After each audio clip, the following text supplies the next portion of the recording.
함께 말씀 보겠습니다. 우리 신약성경 에베소서 1장의 말씀입니다. 에베소서 1장 우리 1절부터 2절까지 말씀입니다. 에베소서 1장 우리 1절과 2절의 말씀 볼 텐데요. 길지 않은 말씀이니까 다 같이 1절과 2절 말씀 함께 봉독하겠습니다. 시작. 하나님의 뜻으로 말미암아 그리스도 예수의 사도된 바울은 에베소에 있는 성도들과 그리스도 예수 안에 있는 신실한 자들에게 편지하노니 하나님 우리 아버지와 주 예수 그리스도로부터 은혜와 평강이 너희에게 있을지어다. 아멘. 이 시간 관리 찬양대 하나님께 찬양 영광 돌리시겠습니다. 아멘. 찬양 감사합니다. 오늘도 우리 앞뒤 저하분들과 인사하겠습니다. 하나님이 우리와 함께 하십니다. 다시 한번 인사할 텐데요. 열이 덥잖아요. 좀 다정한 얼굴로 당신 때문에 시원합니다. 서로 좀 시원한 성도님 되었으면 좋겠고요. 지금도 병원에서 회복 중이신 조은영 집사님, 또 병원에 입원해 계시는 윤항준 집사님, 예배를 성망하지만 여러 가지 연세들이 있으셔서 또 몸이 불편한 때문에 참석하지 못하시는 우리 김영애 사모님, 우리 심우영 집사님, 우리 이난 권사님, 함께 예배 참여하지 못하는 동인의 성도들 가운데도 하나님의 은혜가 함께하기를 축원합니다. 말씀을 볼 텐데 우리가 사용하는 말 중에 정체성이라는 말이 있습니다. 사전을 찾아보면 어떠한 존재가 본질적으로 가지고 있는 특성이다 이렇게 정의합니다. 이 정체성이라는 말은 다양하게 쓰입니다. 정치권에서는요 이념 논쟁을 하면서 대한민국의 정체성이 흔들리고 있다 이렇게 말하기도 하죠. 요즘 동성에 대한 이야기가 많이 있다 보니까 성 정체성이 흔들린다 이런 말도 듣게 됩니다. 자녀로서의 정체성, 부모로서의 정체성, 학생으로서의 정체성, 참 정체성이라는 말은 여러 방면에 사용이 됩니다. 그렇다면 이제 질문입니다. 교회의 정체성은 무엇입니까? 정체성이라는 말의 정의로 다시 물어보겠습니다. 교회가 본질적으로 가지고 있는 특성은 뭐지요? 우리는 오늘 본문을 통해서 이것을 볼 수 있습니다. 우리가 지난주에 1절을 보았죠. 1절에 보면 편지를 쓰는 사람과 편지를 받는 사람이 나와 있습니다. 편지를 쓰는 사람은 누구죠? 바울이었습니다. 편지를 받는 사람은 에베소 교회입니다. 여기서 바울이 이 에베소 교회를 부르는 호칭을 살펴볼 필요가 있습니다. 1절 보겠습니다. 에베소 교회를 어떻게 부르고 있죠? 지금 두 가지로 부르고 있는데요. 첫 번째가 에베소에 있는 성도들이다. 두 번째는요. 그리스도 예수 안에 있는 신실한 자들입니다. 먼저 성도라는 말은 어떤 뜻이죠? 거룩한 사람들 이런 뜻입니다. 제가 설교 시간이나 성경 공부 시간에 거룩이라는 말에 대해서 여러 차례 설명을 드렸습니다. 거룩은 조용하고 엄중한 분위기를 말하는 것이 아닙니다. 거룩이라는 말에는 어떤 뜻이 있다고요? 구별이라는 뜻이 있습니다. 거룩한 사람이란 구별된 사람이라는 뜻입니다. 교회는 이 세상에서 세상과 구별되게 죄와 구별되게 살아야 됩니다. 두 번째, 신실한 사람이 나오죠. 여기서 신실한 사람이란 단순히 믿을 만한 사람이다 이런 뜻이 아닙니다. 믿음을 가진 사람이다 이런 뜻입니다. 교회는요 이 세상에서 이 믿음을 붙잡고 살아야 됩니다. 처음에 말씀드렸던 정체성으로 이야기해 보겠습니다. 그렇다면 교회의 정체성은 뭐죠? 첫 번째는 거룩입니다. 두 번째는 신실함입니다. 교회는 건물이 아니라고 예수님을 믿는 우리들이라고 여러 차례 또 말씀드렸습니다. 다시 말하면 우리는 교회로서 이 땅에서 어떻게 살아야 된다고요? 거룩하고 신실하게 살아야 됩니다. 여기에 우리의 고민이 있죠. 그리스도인이라면 이 땅에서 성도라는 이름에 걸맞게 거룩하게 살기를 소망합니다. 신자라는 이름에 걸맞게 믿음을 붙잡고 살기를 원합니다. 하지만 거룩하게 사는 것, 신실하게 사는 것은 결코 쉬운 일이 아닙니다. 우리가 교회로서의 정체성을 지키는 것은 쉬운 일이 아니라는 거죠. 왜 그렇습니까? 오늘 본문을 다시 보겠습니다. 잘 살펴보면 에베소 교인들이 살고 있는 두 가지의 영역을 말씀하고 있죠. 첫 번째는 에베소에 있는 성도라고 합니다. 무슨 말이죠? 에베소 교인들은 당연히 어디 살고 있어요? 에베소라는 도시 안에 살고 있습니다. 에베소는 어떤 도시입니까? 에베소는 그 당시 무역과 상업의 중심지였습니다. 아주 화려한 향락의 도시였습니다. 게다가 사도행전에 보면 풍요의 신이었던 아데메 여신의 신전이 있었습니다. 이 여신은요, 당시 에베소 사람들에게 굉장히 큰 영향력을 가지고 있었습니다. 한마디로 에베소는 향락과 우상 숭배의 도시입니다. 지금 에베소 교인들은 이런 도시 안에, 향락과 우상 숭배의 도시 안에 살고 있습니다.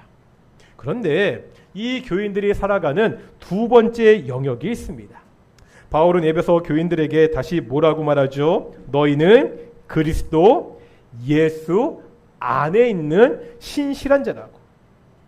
즉 에베소 교인들은 에베소라는 우상 숭배의 도시에 살고 있습니다. 동시에 어디에 살고 있다고요? 그리스도 예수 안에 살고 있습니다. 지금 세상과 예수님 아니라는 이 두 가지 영역을 동시에 살고 있습니다. 오늘날 우리도 마찬가지죠. 우리는 이 세상에 살고 있습니다. 대한민국 국민으로 이 땅에 살고 있잖아요. 하지만 우리는 또한 하나님 나라에 속한 사람들입니다. 하나님 나라 백성들입니다. 우리 역시 이 두 가지 영역을 동시에 살고 있습니다. 여기에 우리의 고민과 갈등이 있습니다. 이 세상이 하나님의 뜻대로 돌아가면 전혀 문제될 것이 없습니다. 그렇지 않으니까 문제가 되지요. 이 세상에서 공중의 권세 잡은 자가 힘을 쓰고 있습니다. 이들은 어둠의 세상 주관자들이고요, 악한 영들입니다. 이 악한 세상에 우리가 살고 있습니다. 그렇다고 우리가 세상과 분리되어 살 수도 없습니다. 자크 엘률이라는 학자가 있습니다. 이제 제가 이 사람의 글을 보여드릴 텐데, 이 사람의 책 중에 세상 속의 그리스도인이라는 책이 있거든요. 이 책에 보면 이런 구절이 있습니다. 우리 PPT 좀 띄워주시겠습니까? 첫 번째 PPT요. 엘룰의 글이거든요. 한번 읽어보겠습니다. 시작.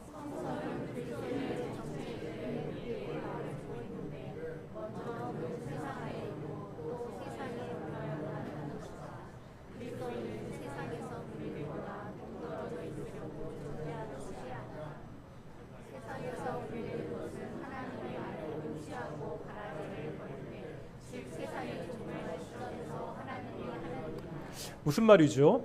우리가 세상에 살고 있는데 세상과 분리되어 살 수가 없다는 거죠. 우리가 분리되는 데는 언제라는 거예요? 마지막 종말의 때입니다. 하나님께서 심판대에 서서 양과 염소를 나누실 때, 알곡은 취하고 가라지는 버리실 그때야 우리는 분리될 수 있습니다. 분리될 수 없는 이 악한 세상에서 우리가 하나님의 백성으로 살아야 됩니다. 먼저 분명하게 할 것이 있습니다. 우리가 세상과 분리될 수는 없지만 그렇다고 세상에 속한 사람들은 아니라는 겁니다. 세상에 살고 있지만 이 세상의 사람이 아닙니다. 하나님 나라의 백성입니다. 이런 겁니다. 제가 이런 말씀 드린 적이 있습니다. 우리가 국적을 따질 때 보면은요, 두 가지가 있죠. 속인주의가 있고요, 속지주의가 있습니다. 속인주의를 취하는 나라는요, 아이의 국적을 따질 때 어떻게 따지죠? 부모의 국적을 따집니다. 그 부모가 한국 사람이면 아이가 어디서 태어났건 그 아이는 한국 사람이 됩니다. 반면 속지주의는 뭐가 중요하죠? 어디서 태어났느냐, 그 나라가 중요합니다. 미국이 속지주의의 대표적인 나라이죠. 부모의 국적과 상관없이 미국에서 태어났으면 그 아이는 미국 사람, 미국 국적을 가지게 됩니다. 그래서 가끔 뉴스에 보면 아이에게 미국 국적을 주고 싶은 부모들이 미국에 가거나 미국역인 괌에 가서 원정 출산을 하기도 합니다. 정말 중요한 질문이죠. 성도는 어떻습니까? 하나님의 나라는 속인주의입니까? 속지주의입니까? 부모가 중요합니까? 사는 곳이 중요합니까? 하나님의 나라는 속인주의입니다. 어디에 사느냐가 중요하지 않습니다. 지금 누구에게 속해 있느냐가 중요합니다. 우리가 하나님을 뭐라 부르죠? 아버지라 부르잖아요. 그러면 우리는 아버지의 나라, 하나님의 나라에 속한 사람들입니다. 이 세상에 살고 있지만 하나님 나라 백성이라는 거지요. 우리의 국적이 이 세상이 아니라 하나님의 나라라는 말입니다. 그렇다면 어떤 법을 따르며 살아야 됩니까? 제가 지난주에도 말씀드렸죠. 7개월 동안 제가 예전에 30대 초반에 세계 배낭여행을 한 적이 있었습니다. 그때 25개 정도 나라를 다녔거든요.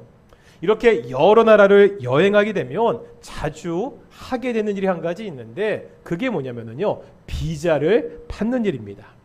비자는 어떤 나라에 들어가기 위한 허가증입니다. 물론 여행을 하는 사람들은 비자 없이 들어가는 나라들도 있습니다. 하지만 꼭 이 허가증, 비자를 받아야 들어가는 나라들도 있습니다.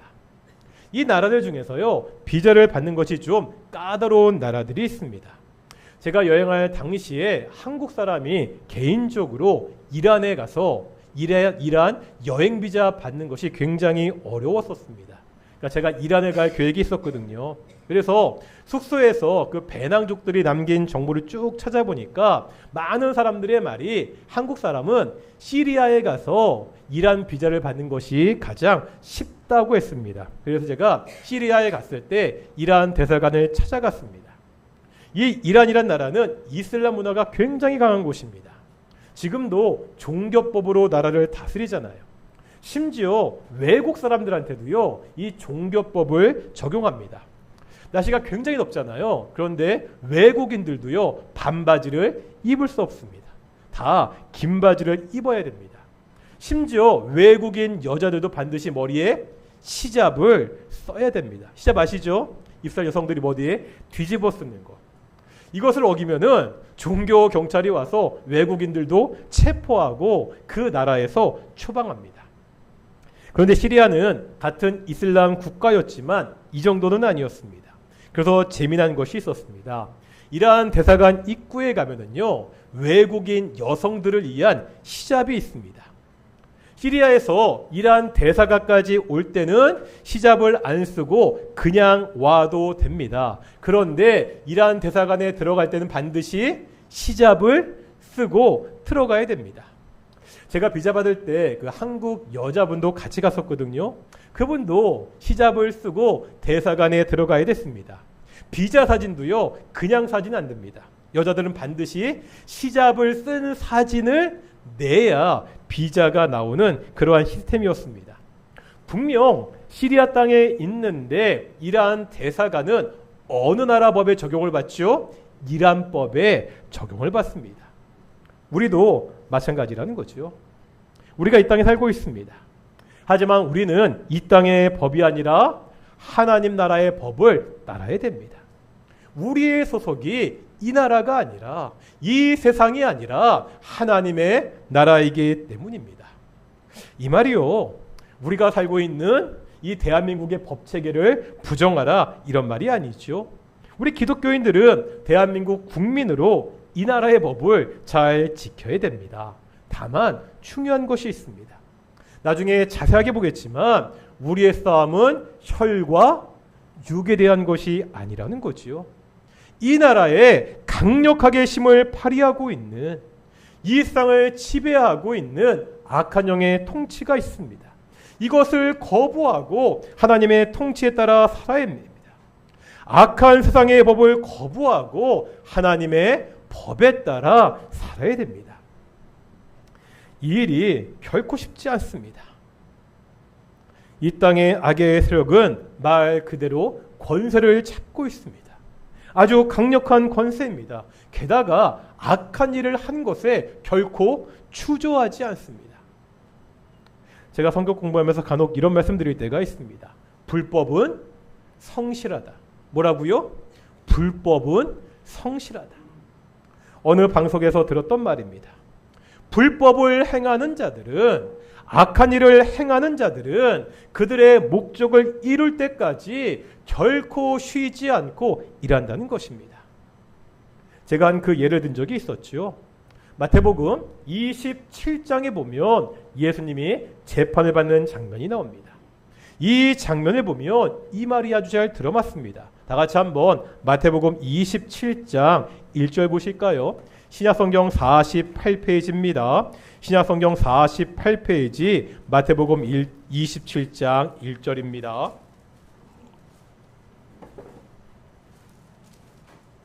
(27장 1절) 신약성경 48페이지 읽겠습니다. 시작. 새벽에 모든 대제사장과 백성의 장로들이 예수를 죽이려고 함께 의논하고, 여기에 보면은요, 지금 일이 진행되고 있는 시간적 배경이 나오죠. 언제죠? 새벽입니다. 예수님은 언제 잡혔죠? 그 전날 밤에 잡히셨습니다. 그러면 옥에 가두고 있다가 이제 날이 밝으면 천천히 재판을 진행해도 되잖아요. 그런데 지금 예수님을 잡은 사람들은 그렇게 하지 않습니다. 그들에게 기회가 왔을 때 예수님을 처리하려고 합니다. 밤새 잠도지 하지 않고 일을 하고 있습니다. 그 새벽에 공회를 열어서 재판을 합니다. 그 새벽에 총독 빌라도에게 예수님을 끌고 가서 재판을 받게 합니다. 이것도 지금요, 한두 사람이 꾸미는 일이 아니죠. 뭐라고 말하죠? 그 새벽 시간에 누가 모였습니까? 모든 대제사장들과 백성의 장로들이 예수님을 죽이려고 의논했다고 기록하고 있습니다. 지금요, 악한 자들이요, 다 함께 힘을 모아서 악한 일을 하고 있습니다. 불법을 행하는 자들은요, 악한 자들은 밤새 자지도 않고 악한 일을 도모합니다. 악한 일에는 서로 원수였더라도 서로 힘을 합칩니다. 이게 악의 모습입니다. 악은요, 절대 쉬지 않습니다. 우리 원수 마귀에는요, 쉬는 시간이 없습니다. 사탄은요, 잠을 자지도 않습니다. 피곤하다고 악한 일에서 손을 놓지도 않습니다. 우리가 조금이라도 틈을 보이면 여지없이 그 틈을 파고듭니다. 사탄은요, 우리의 틈을 그냥 넘어가지 않습니다. 베드로 사도는 뭐라 이야기합니까? 베드로 전서 5장 8절입니다. 신약성경 382페이지, 우리가 잘 아는 구절이죠. 베드로 전서 5장 8절, 신약성경 382페이지입니다. 382페이지 베드로전서 5장 8절의 말씀입니다.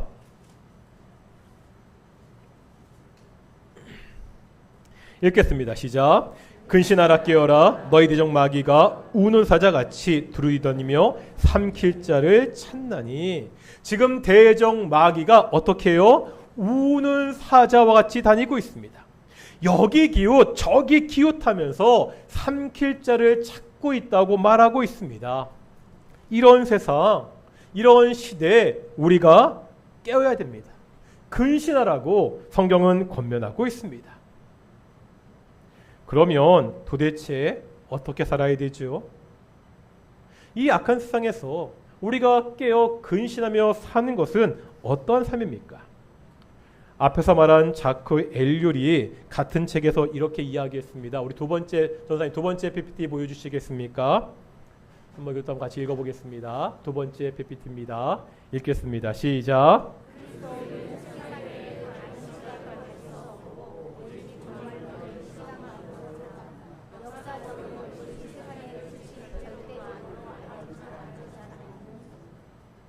다음 시작.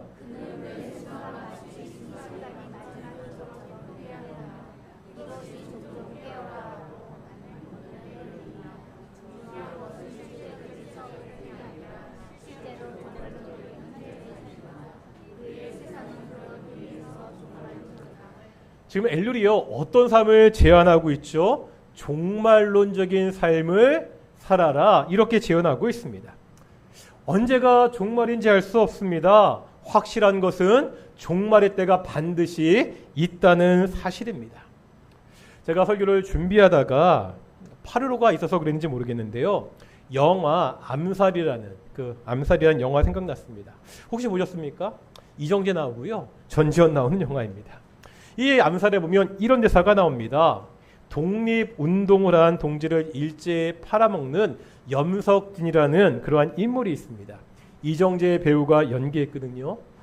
전지현 배우가 연기했던 안호균이 이 염석진에게 이렇게 묻습니다. 왜 동지를 팔았나? 함께 독립운동했던 사람이거든요. 그런데 왜 너는 동지를 일제에게 팔았냐고 이렇게 질문합니다. 이 질문을 듣고 염석진이 대답합니다. 혹시 아시는 분 계십니까? 뭐라 대답하죠? 몰랐으니까. 해방이 될지 몰랐으니까. 왜 동지를 팔았다고요? 해방이 될지 몰랐기 때문에.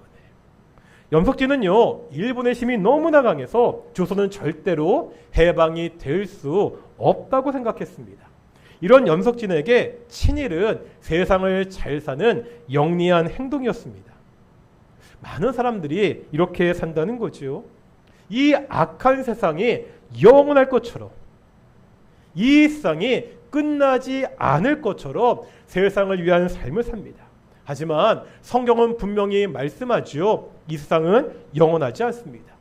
이 세상이 끝나는 종말은 반드시 있다는 거죠. 이때 중요한 게 뭐죠? 종말의 때가 언제인지, 그날이 언제인지 아는 것이 중요한 것이 아닙니다. 그날과 그 시는 누구만 아신다고요? 하나님만 아십니다. 우리가 알 수 없습니다. 그날과 그 시에만 관심 있는 사람들이 있죠. 이런 사람들이 시한부 종말론 이단에 빠지게 됩니다. 우리에게 중요한 것은 언젠가가 아닙니다. 내가 지금 현재 종말론적으로 살고 있느냐입니다. 무슨 말이죠? 이 세상이 영원할 것 같이 이 세상의 삶을 위해서만 살고 있느냐?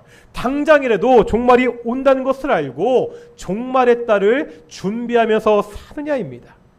악한 세상과 타협하면서 악한 세상의 법에 따라 사느냐, 악한 세상 속에서 오직 하나님의 법에 따라 사느냐를 우리가 결정해야 됩니다. 성도라는 이름에 걸맞게 악한 세상과 구별되어 거룩하게 살아야 됩니다.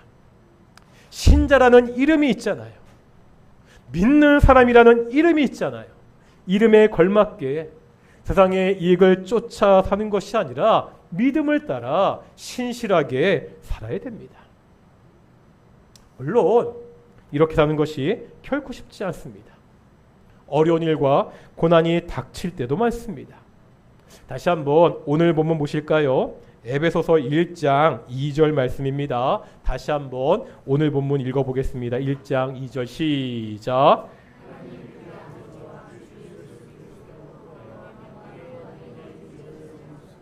아멘. 지금 바울은 두 영역을 살아가는 에베소 교인들에게 은혜와 평강을 말씀하고 있습니다.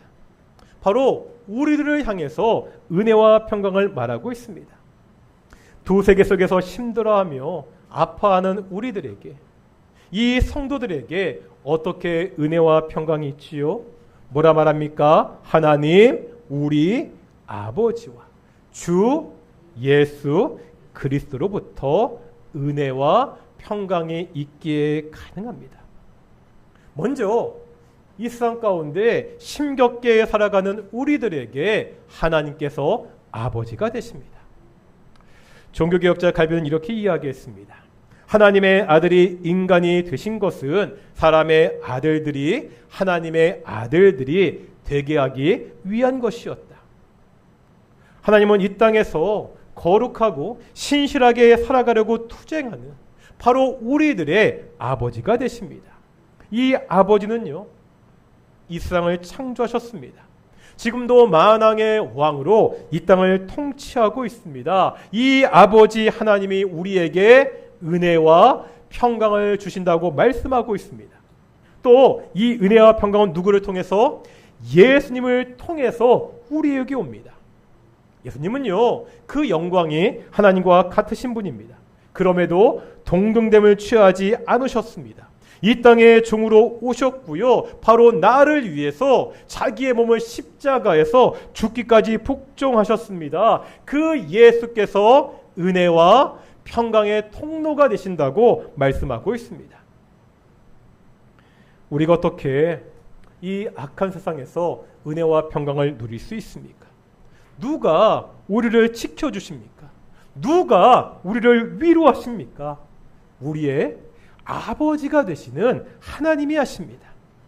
나를 위해서 십자가에서 죽으셨던 그 예수님이 지켜주신다고 성경은 가르치고 있습니다. 이 사실을 우리가 믿고 살아야 됩니다. 우리는 지금요, 이 땅에 이 세상에 사는 사람들입니다. 하지만 세상에 속한 사람들은 아닙니다.